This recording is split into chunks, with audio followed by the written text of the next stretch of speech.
kulanti wacan oo wanaagsan intana daawanaysa idil ahaantiinba meel kastoo aad joogtaan kusoo dhawaada barnaamijkii bandhiga TV-ga waa anigoo ah Cabdirasaaq Socoto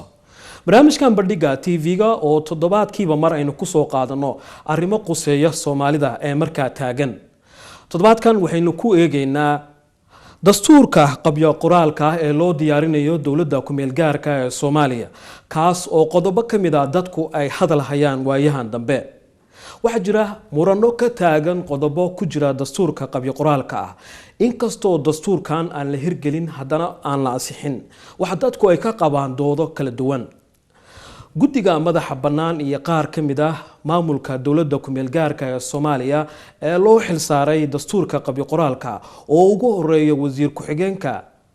dastuurka ayaa soo gaaray magaalada London inkastoo ay jireen gudiyadaasi qaar kamid ah inay tageen meelo kamid ah wadamada kale ee Europe haddana waxa ay noo sheegeen in socdaalkoodu ay ku tagi doonaan wadamada dibadda qaar kamid ah ay ku jiraan wadamada America haddaba qaybtii London ka dhacday ee ay gudigaasi iyo maamulada ka tirsanaa dawladda ku meel gaarka ay ku kulmiyeen dadka reer London isla markaana ay ku weydiinayeen fikradooda siday u arkaan dastuurka qabyo qoraalka oo ay kala tashanayeen qodobadaasi ayaa aynu ku soo qaadan doonaa barnaamijkan runtii waxaan ku eegi doonaa buuggan aad arkaysaan oo ah buugga loo diyaariyay dastuurka qabyo qoraalka oo ay ku xusan tahay astaanta calanka Soomaaliyeed ayaa waxa ku jira qodobo dhowr oo dadku ay ka diidan yihiin mar aan tagay meel uu ka dhacay kulanka lagu kulansiinayay qaar kamid ah dadka reer London ee Soomaalida ah ee degan dalkan Ingiriiska ayaa waxa lagu soo hadal qaaday qodobo dhowr ah oo ku jira dastuurka qabyo qoraalka qodobadaasi ay kamid ahaayeen xagga jinsiyadda ansixinta dastuurka iyo qodobka ahaa 7 sano gudahood in aan dastuurka waxna lagu dali karin waxna laga bedeli karin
dastuurka qabyo qoraalka muddo dheer ayuu soo jiray dad badanna waxa ay ka qabaan walaac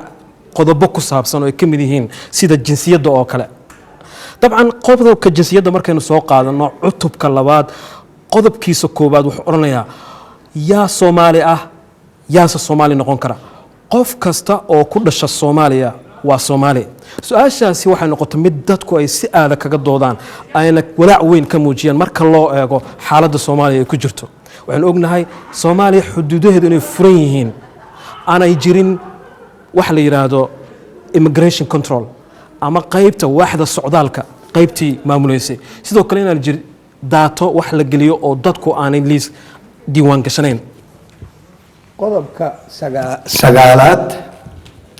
wuxuu leeyahay qof kasta oo ku dhashay gudaha Soomaaliya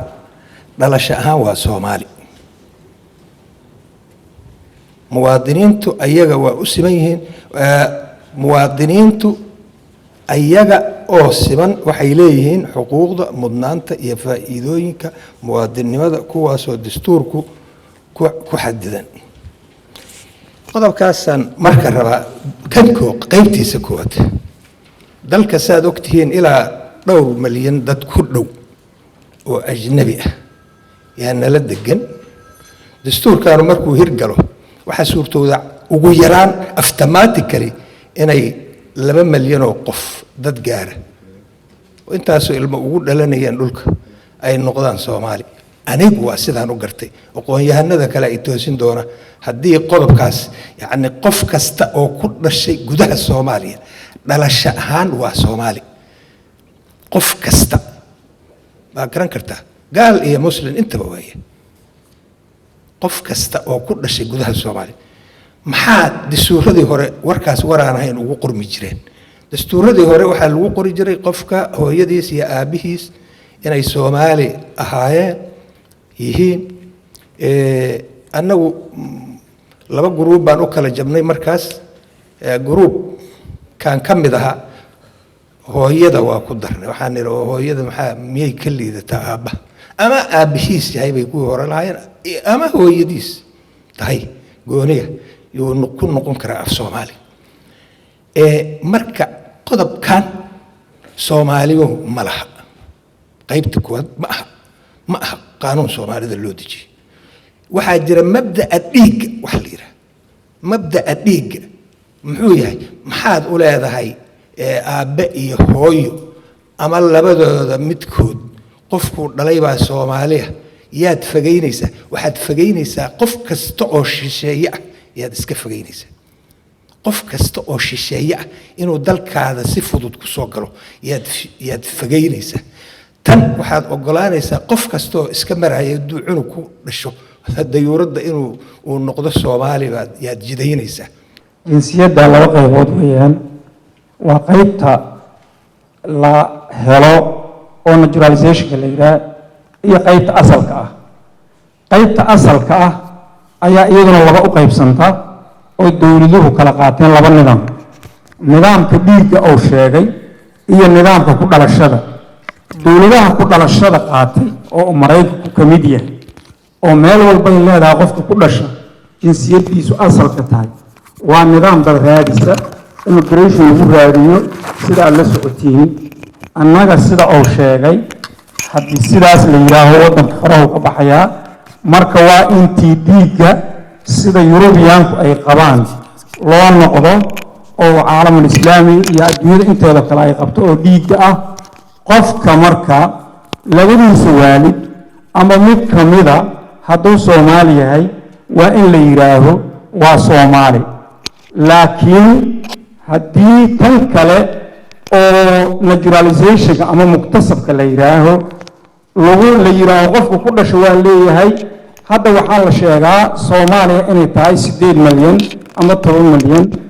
dii uu la soo koobo 20 malyan markii dadka ku jira wadamada kale lagu daro waxa weeyaan dadku tirada ka badanaya wadankuna ma qaadayo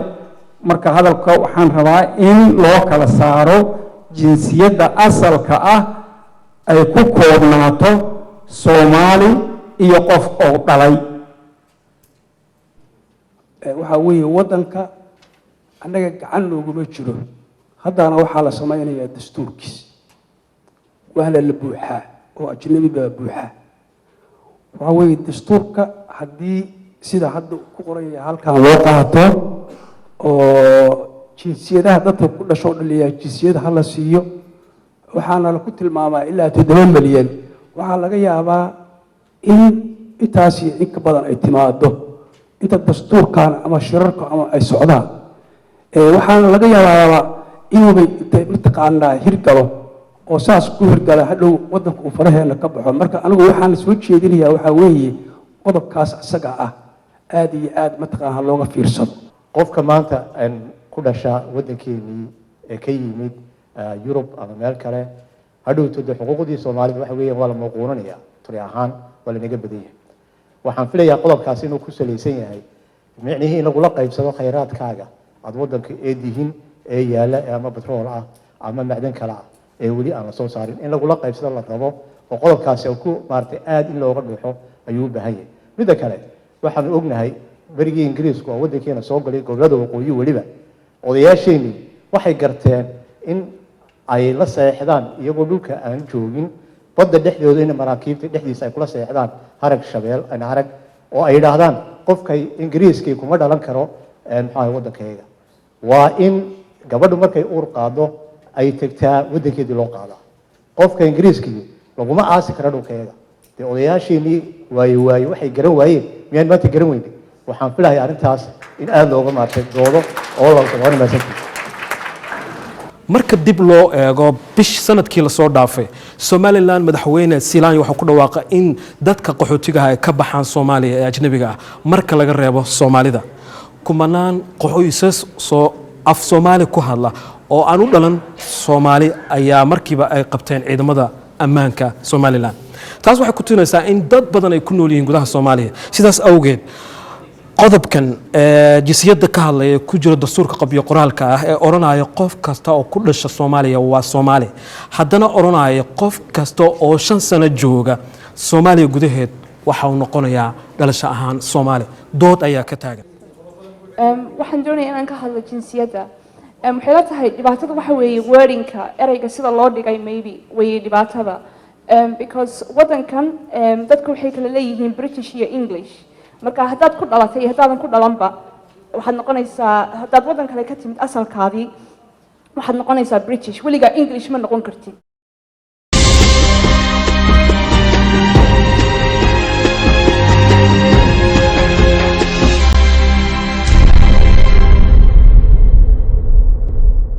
waxaan rabaa inaan soo eego sidoo kale qodob kale oo muhiim ah oo ku saabsan xagga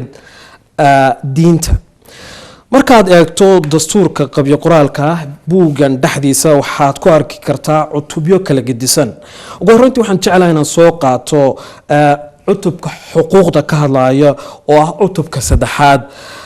haddii aan eego qodobka 22aad oo ah diinta iyo caqiidada qodobkan waxa uu ka hadlayaa xorriyadda diinta iyo caqiidada waxaana uu leeyahay marka aad sii gasho boga 14aad ee dastuurkan ku qoran waxa uu soo qaadanayaa oo ka hadlayaa xorriyadda diinta iyo caqiidada qaybtiisa koobaad markaad eegto waxa oranayaa qof kasta wuxuu xor u yahay in uu ku dhaqmo diintiisa dadku waxay isweydiinayeen yaa lala hadlayaa yaa laga hadlayaase waxaan ognahay Soomaaliya in dadka Soomaaliya jooga yihiin dad muslimiina oo haysta hal diin lehna hal af haddaba qodobkan yuu la hadlayaa yuuse quseeyaa marka la leeyahay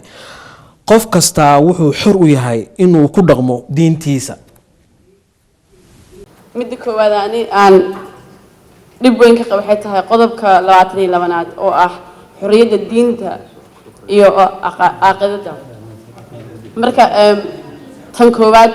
Soomaaliya nahay Muslim nahay constitution kasta oo waddan kasta ka jirana diinta waddanka ay tahay lagu dhaqaa Ingiriiska matalan joognaa 62 million people are degan oo jinsi walba sheegto annaga kula hadlayna British Soomaaliya nahay British India joogo laakiin tan lagu dhaqaayo waxay tahay Christianity oo British Church loo isticmaalaa marka dastuurkooda kuma qorno in xorriyadda diinta oo waddanka la faran gashan karo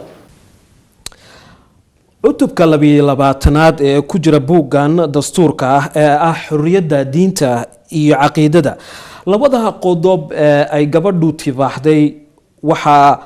ay isku yihiin xoogaa iska horimaad marka loo eego qodobka koowaad oo ah qof kasta wuxuu xaq u leeyahay ama xor u yahay inuu ku dhaqmo diintiisa haddana kan labaad ayaa oranaya qofka muslimka ah kama bixi karo diintiisa haddii la leeyahay qof kasta diintiisa ayuu xor u yahay inuu ku dhaqmo haddana kama bixi karo diinta islaamka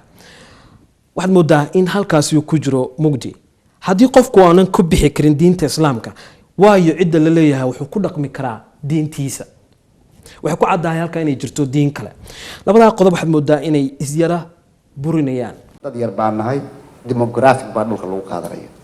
wixii soo geliyeyna way qaldanaayeen arrin kale aan ku lifaaqaya jinsiyadda diinta wey halkan waxaa ku taalla diin islaam ahayn laguma faafin karo waxaa kaloo ku taalla markaad aadid xuquuqda iyo xagga waxaa la dhowrayaa human right-ka iyo xagga qofka meel kale waxaa ku taalla qofku wuu qaadan karaa wuu haysan karaa ku dhaqmi karaa diintiisa hadha waxaa kugu soo baxaysa dastuurku dood buu gelaya maxkamaduu gelaya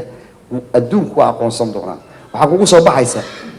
waxaa tiri diina islaam ahayn laguma faafin karo qofkuna diintiisa waa haysan karaa dad kalena waa ku dhashay maxaad yeelaysaa markaas jinsiyaddii iyo diintii isku xir ma qofkii diintiisa haystay oo meesha ku dhashay isagoo diintiisa wata caruurtiisa ku dhalatay oo aad ogashoo dastuurka ogol yahay diintaadii waad haysan kartaa ha faafin ha ku dhaqmin maad oran kartaa waa dhibaato saasaa laysu qabsanaya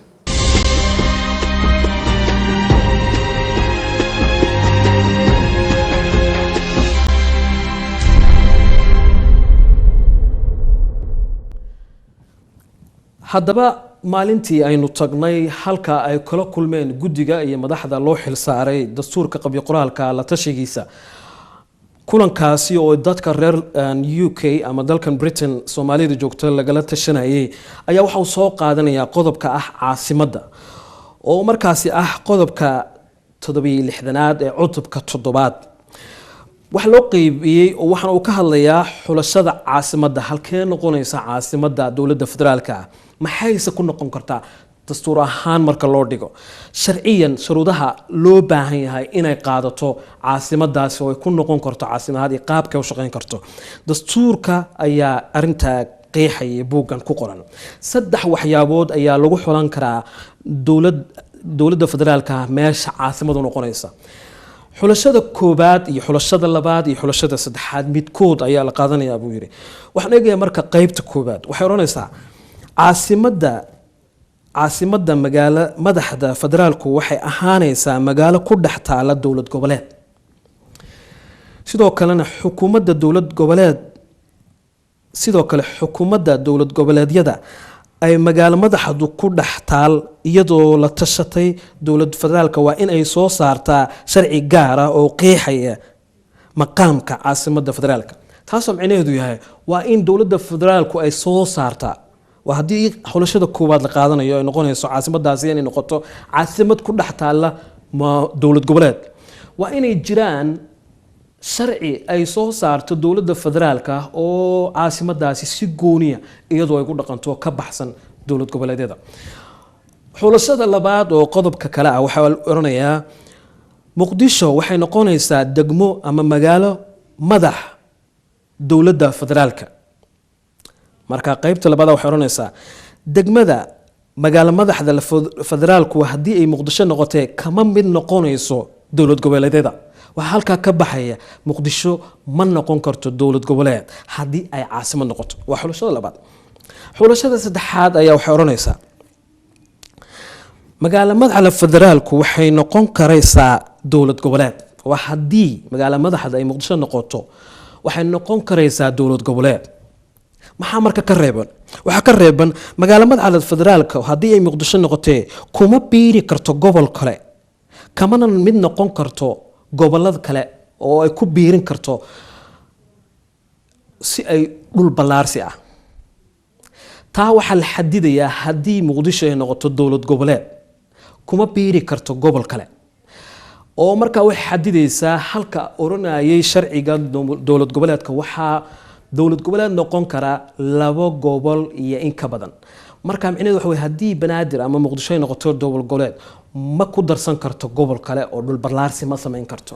qodobada noocaasana si aad ah ayaa looga dooday waxay noqotay qodobkii ugu xasaasisnaa ilaa uu galo xag fog oo xag jireen ah oo markaa gelaya lahaanshaha cidda iska leh qabiil ahaan iyo asal ahaan dood kulul oo dheer ayay noqotay halkan waxaa ku qoran weli waa laga doodayaa doodayadu waxay ku aadan tahay waa in la go'aamiyaa caasimaddu inaysan gobolna aysan ku darman karin cidna aysan sheegan karin waxa weeye haddii aysan xamar dadka iska lihi reality waxa weeye xamar dadka iska lihi haddaysan u ogolayn taas magaalooyin u ogol baa jira inaan la lahayn cidi yeelanayn qof kasta uu leeyahay ay u madax bannaanaanayaan ay degi karaan ay ku samayn karaan shaqadoodana lagu qabsan karo haddii kale xamar waa in loo ogolaadaa intaas oo qaali looga dhigaa ummadda soomaaliyeed oo idin waxaan rabaa inaan ka hadlo qodobka 67 xulashada qodobka 2 qaybta 5 waxa uu leeyahay dadweynaha degan degmada magaalo madaxda federaalku kuma yeelanayaan wakiilo aqalka wakiilada dowlad goboleedyada qodobkaas waxaan u arkaa inuu yahay xaqiraad dadka degan magaalo madaxda muqdisho sharcigii hore ee soo baxay 60kii waa ku xaqiraayeen inta xodogaayaha og muqdisho intaad aragteen la eg 2 kursi leh waxaa jira degmooyin 5 kursi 52 sano waxay sugayeen in sharcigan uu la bedelo mid ka fiican uu soo baxo oo xuquuqdooda ay ku helaan maanta 52 sano kii ay dibka ku qabeen kadib waxay taagan tahay in la yiraaho muqdisho waa magaalo madax xataa mudaantii yarada la sii jiray malihdin la yiraaho waxaan qabaa caasimadda horta marka u horeysa in la qayaxo maxaa caasimad laga rabaa ideally caasimadda aynu doonayno ama wadan caasimadii laga dhigayo conditionska laga rabo xaddiga laga rabo in la qoro ma la qoray inta magaalo ee Soomaaliya u qalmi karta in la list gareeyo ciddii isu soo sharaxaysa ee magaalooyinka degaa inay isu soo sharaxaan tan saddexaad waxaan qabaa ciddii caasimadda hesha waa inay power sharing ku jirta waa inay power sharing ku jirta ciddii caasimadda hesha waa inay wax kale oo mansabyada dawladda ka soo degta xamar waa magaalo madax nidaamkaasi soo martay magaalo madaxdana waxaad u maraysaa maqaam dooniya in la siiyo waa xaq waxaad u malaysaa wax daba jiitamaya markastaba inay tahay waayo waa meel Soomaaliya oo dhan isku timid tii waxaan ka hadlayaa xuduudda laba loo qaadan karaa waqooyigaan ka soo qabanno ingiriiska xuduud buu u jeexay qabaa'ilka degan Soomaalida xuduud qolo walba qolo kale xuduud ugu dhigay saysan hadiiba federalism iyo wax leeyimid ay imaanayso waxaan u mareynayaa in dhankaas reference loo qaato inay ku qoraan السلام عليكم مجاعيد وبكين ماح معلم waxaan rabaa inaan ka hadlo laba arrin mid waa tan deegaanka magaalo madaxda mid walba oo Soomaaliyeed hadii la yiri adiga magaalada aad deganeed dowlad goboleed ka soo dhig muqdishona waa shay I don't think so mid soconays inay noqon doonto sababta oo muqdisho intaan caasimad loo magacaabin dabay deegaan u ahayd من بلكيس إيشير لما دكتور من اللي يراد هذيك الأوكا يوم البنانا يقول قبلات كسرهم تاسوا حقيرات أم حق ضرب haddii la fiiriyo sababtii keentay in la qaato nidaamka federaalka waxay ahayd dowlad xooggan oo dictator ha jirtay oo wadanka waxay ka samaysay dhibaatadaas markay dhacdo waxaa la yiri wardegaan walba dadka degan iyaga yaqaan dhibaatadooda ha ka tashtaan meel u baahan مثلا waxbarasho in laga caawiyo yani in oo 5 isbitaal in 10 kale loogu daro maaha in iskuulo loo dhiso si arrintaas loo helo waxaa la yiri maamul goboleedyo ha la sameeyo maamul goboleedkan waxaa deegaanada ka talinaya dadka u dhashay deegaankaasi okay haddii taas lagu heshiiyo marka waxay noqonaysaa marka deegaan walba inta degta inay xaq u leeyihiin in iyaga arrimahooda ay ka tashadaan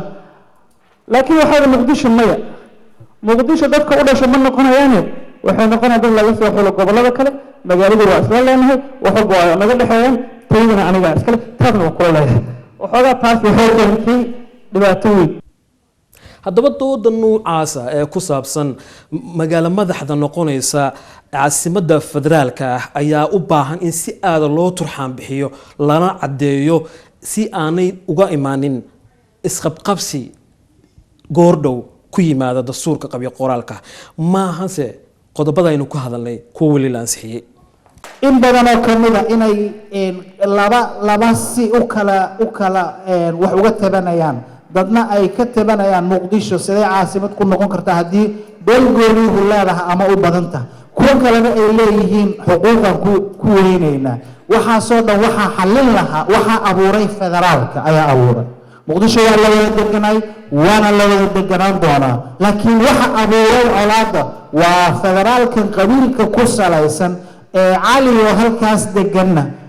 xuquuq u siinaya inuu wixiisa gooni uga tashado xasan oo xaggaas deganna u diidaya ayaa abuuray marka federaalku waa wax u baahan in dib loogu noqdo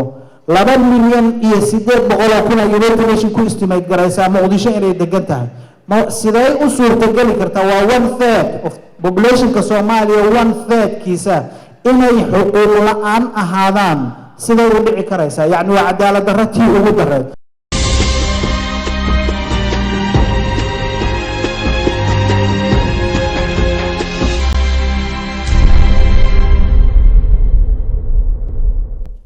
sidoo kale dastuurka qabyo qoraalka ah doodii dheereyd ee ku saabsanayd la kulanka ay guddiga madaxa bannaan iyo dowladda federaalku ay la kulmeen dadka ku nool dalkan ingiriiska ayaa qodobada laga dooday waxaa ka mid ahaa qodob aada u malayso inuu si aada xasaasi u ahaa dadkuna ay soo hadal qaadeen wuxuu ahaa cutubka 16aad waxaana ka hadlaysay bedelaada in dastuurkan wax lagu dari karo waxna laga bedeli karo marka la ansixiyo kadib qodob ka mid ah qodobka cutubkan dastuurka wax ka bedelka dastuurka ah cutubka 16aad qayb ka mid ah waxay oranaysaa dastuurka waxba lagama bedeli karo muddo 7 sano gudahooda marka la ansixiyo kadib waxana ay oranaysaa laakiin 7 sano ee ugu soo horeysa inta uu dhaqan galayo dastuurkan lama ogola wax ka bedelid aan ka ahayn kuwa lagama maarmaanka ah kadib markii lagala xaajoodo Puntland iyo Somaliland mid ku saabsan qodobka 172 marka fiiriso wuxuu leeyahay 7 sano soo socoto lama soo jeedin karo ra'yi wax looga bedelayo dastuurkan marka laga reebo arrimaha loogu fududeynayo Somaliland iyo Puntland inay federationkan ka soo mid noqdaan su-aasheedu waxaa weeye Puntland goormay inkirtay oo hadda loogu fududeynayaa inay federationkan ka mid tahay ma garanayo maxaa jira waxaa ognahay meelaha laga abaabulo laga siyaaseeyo laga dhaqo oo ugu horeyso oo dowlad goboleed ee dhaqan gashay inay Puntland tahay ilaa inaan hadda niraahno waa la soo jeedin karaa in Puntland loo fududeeyo federationka inay ka mid noqoto aniga waxaan u maleynayaa in ay meel ka dhac tahay haddana qodobka waa fiiri kartiin kulligood waa fiiri kartiin saasay ku taala haddaba dooda uu soo qaatay xeeryaqaankaasi maalintaa meesha ka muuqday waxay dadka ku beertay fiiro gaara iyo foojignaan dastuurkan qabyo qoraalka goorta la ansixiyo waxba lagama bedeli karo muddo 7 sano ah micnaheedu waxa uu yahay dastuurkan waa muhiim in la hirgeliyo oo uu dhaqan kalo oo la ansixiyo ka hor bisha Agoosto intaanay imaanin dowladda soo socota haddana waxa waranayaa marka la ansixiyo kadib 7 sanadood gudahood waxba lagama bedeli karo waxna laguma dari karo taa waxay la mid tahay dowladda kale imaan doonta oo laga yaabo inay muddo 4 sano ilaa 5 sano ay sii jirto dastuurka waxba kama taaban karto waxna kuma bedeli karto waxna kama dhimi karto sidoo kale isla dowladda kale ee soo socota ee dowladda ku xigta iyada laftirkeeda sanadaha ugu horeeya waxba kama taaban karto taa oo laga yaabo inay noqoto muddo 2 sano iyo 3 sanadooda kadib ayaa laga yaabaa in wax laga bedelo laakiin qaybtan hoose aan akhriyay ee ah 7 sano waxba lagama taaban karo qaybtan marka loo eego xagga ka wada xaajoodka Puntland iyo Somaliland arrinta la leeyahay haddii dastuurka wax laga bedelayo 7 sano kadib bay noqon kartaa laakiin haddii laga reebo Puntland iyo Somaliland oo ayaga federationka markaas waxyaabaha ay ku soo gelayaan wax laga bedeli karo arrintaasi markaa waxay u eg tahay dastuurkii oo maxaa la yiraahdaa dhaqan galay haddana in la laadlaadinayo marka waa flexibility aan loo baahnayn wey dastuurka mar hadduu dhaqan galo oo afti dadweyne uu ku dhaqan galo waa dastuur Soomaaliyeed haddana in la sii fago oo la yiraahdo maxaa la yiraahdaa waa dib baa loo bedelayaa oo Somaliland baa federationka soo gelaysa Puntland hadda ma aqaan sabab hadda howlaha wax uga jirtaaba oo xataa road mapka dadka saxiixay ka mid tahay principles kan garowe tu ay saxiixday wixii ka horreeyay dhan wax bay marka sabab horta Puntland ayaa federation soo geli doonta 7 sano kadib ayaa dastuurka haddana la soo fagaya oo dib haddana loo kala bixinaya maba garan karaba dhinaca kale marka loo eego fikradihii dadka la weydiiyay maanta waxay ka jawaabayeen dhowr su'aalood ka mid ahaayeen in haweenka loo qoondeeyo baarlamaanka inta ka galaysa haweenka qaarkood ee ka soo qayb galay barnaamijkan waxay carabka ku dhufteen in laga hadlaba qoondeynta noocaas inay tahaba midabta koor oo xagga sinaanta ay meel kaga dhac ku tahaba oo aanay ku wanaagsanayn in loo qoondeeyo waxa la yiraahdo 30% guddiga madaxa bannaan ee dastuurka qabyo qoraalka ayaa isku kala qaybiyay wadamo badan oo wadanka dibadiisa ah sida wadamada reer Yurub iyo wadanka Mareykanka dalkan Ingiriiska waxaa yimid wasiir ku-xigeenka dastuurkaas soo dhow TV-ga qaranka Abdirsaaq Socoto waxaan jeclahay inaan ku weydiiyo 2 su'aalood maadaama halkan aad ku qabateen kulan aad dadka la tashanaysaan su-aasha ugu horeysa waxa weeye goormee ama taariikhdee lagu wadaa inuu hirgalo ama la ansixiyo dastuurkan haddiise taariikhda loogu talagalo uu hirgeli waayo maxaa dhacaya maxayse ay noqonaysaa horta shay walba wuxuu leeyahay waqti loogu talagalo oo uu ku socdo haddaad iminka jaartarka eegto jaartarka markaad eegto waxa uu la leeyahay dastuurka waxa ku qoran dastuurka waa in loo bandhigaa dadweynaha gobolada oo dhan waa in referendum la sameeyo waa in waxan la sameeyo la yaab ma dastuurka baan ma sheebaan oo jaartarku ma dadkii qorayay ma qaldanayn hase ahaatee qofna isma lahayn muddada waqtiga la qorayay isaga ilaa maanta yaaba intan yar uuni ay xor noqon doontaa la isma lahayn waxa la filayay in dhulka la qabto reconciliation la sameeyo wax walba la sameeyo stateski la sameeyo wax walba iyagoo dandama haddana loo bandhigo la yidhaahdo ma aragtay hal la food karay tiimay dhicin marka haddaynan dhicin dee waxa weeye waa tallaabada tan dhashay in tan kale la qabto looma dabranaan karo inay taasi dhacdo therefore kan iminka wuu muddaysan yahay haddiise ay dhacdo masuubo kale oo waxba waabad ogtoo waaba ox bay dowladda kale functional noqonaysaa soo ma shaqaynaysaa by June baarlamaankii cusbaaye kala fadhiya maxaaba June iyo u dhaxeeya iminkada aan kula hadlay waxaan joognaa March soo ma oo dhamaad April May bisha saddex ku hadlo April 5 waxa laga farxalanayaa qabyo qoraalka oo final draft waa imanaya wax walba uu ku dhanaayo April hadii laga baxo waxa madaxa lala galayaa constituent assembly imikadan ba constituent assembly imika kan qabyo qoraalka dhanka laga wado ya constituent assembly maadinkiisi odayaashii wixii meeshii la dejin la ayaa laga shaqeynaya moogta imikadan bay socotaa way is ag socdaan tan markay dhamaato tan way joogtaa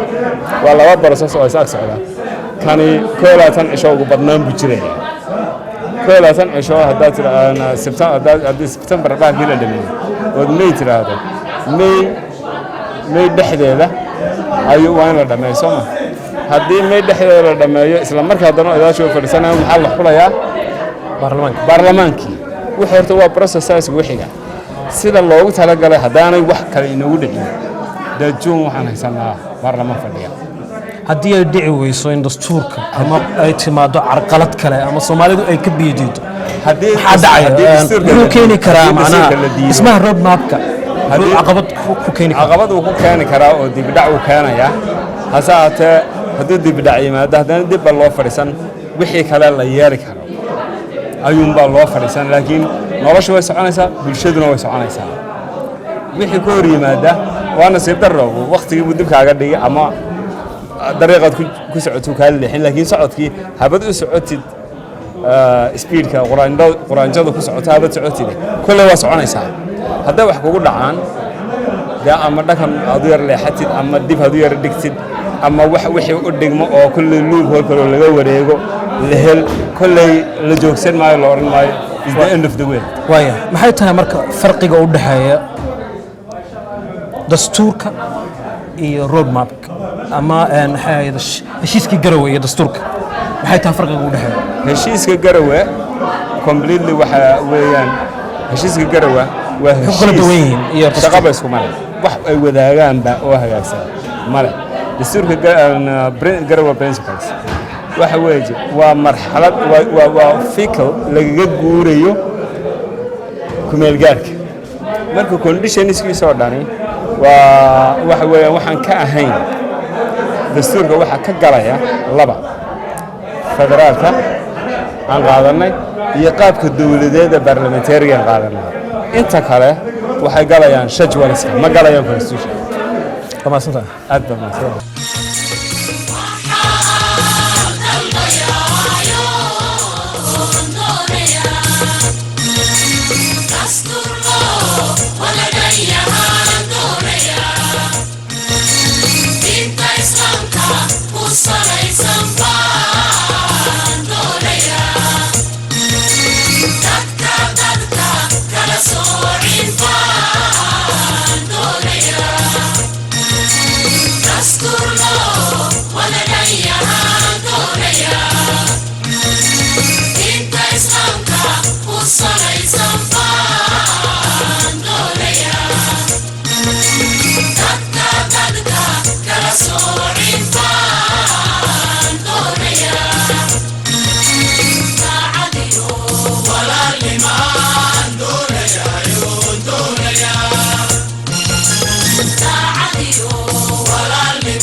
dastuurkan qabya qoraalka ah ee la doonayo in dadka lagala tashto ay muhiim tahay in uu dhaqan galo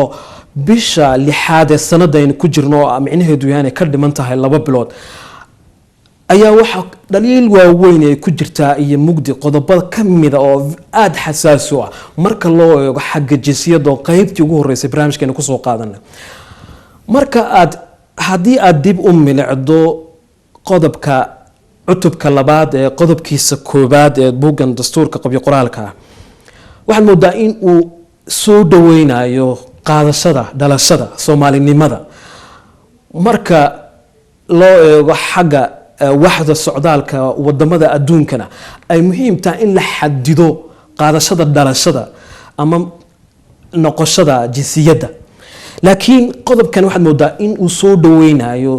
dadka ajnabiga ah si ay u qaataan dhalasho Soomaali ah waa muhiim in aad loo eego dadka Soomaaliduna ay fiiro gaar ah u yeeshaan qodobo xasaasi ah oo ku jira dastuurka qabyo qoraalka ee la doonayo muddo 2 bilood gudahooda in la hirgeliyo dabcan waa aragtida dadka Soomaaliyeed sida ugu istaagaan iyo sida ay kaga qayb qaataan iyo halka uu ku dambeyn doono dastuurkan qabyo qoraalka oo dad badan ay u arkaan inuu mugdi saa'id ah ku jiro waa anigoo cabdirasaaq socoto waxaan intaa kusoo gabagabeynayaa barnaamijkii bandhiga TV-ga oon ku eegayay dastuurka qabyo qoraalka ah iyo guddiga madaxa bannaan iyo maamulka dowladda ku-meel gaarka ee Soomaaliya u xisaartay dastuurkan qabyo qoraalka ah oo goordhaweed la yeeshay kulan dadka Soomaalida ee degan dalkan Ingiriiska ay ku weydiinayaan aragtidooda. intaynu ku kulmayno barnaamijka mid lamid ah waxaan kaga tagayaa sidaa iyo nabadgelyo.